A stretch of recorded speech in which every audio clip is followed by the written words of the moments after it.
Israel has to comply with this, but the second part of it is Israel will not. We know how Israel operates. We know there are numerous Security Council resolutions that Israel has not complied with. I have no expectation that Israel is going to suddenly put Prime Minister Netanyahu on television in an hour and say we're ending the Rafah offensive, which means that this court has done its bit, but this court has no enforcement power whatsoever in the UN system.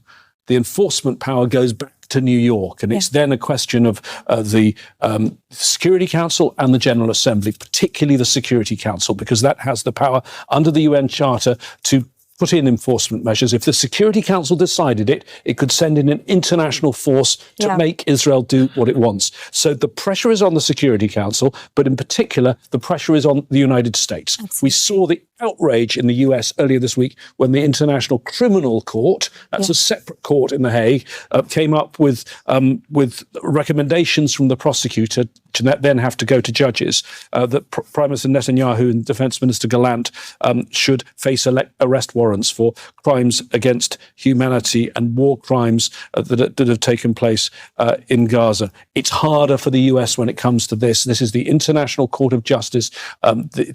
All member states must abide by this. And the US is saying the same thing as this court. The US for weeks has been saying the Rafah crossing must be open and there shouldn't be a Rafah offensive. The US doesn't disagree with this. So when someone brings this up in the Security Council, and I have no doubt that this will be the basis now of a resolution towards the Security Council, probably Algeria, they're the current Arab member of the Security Council.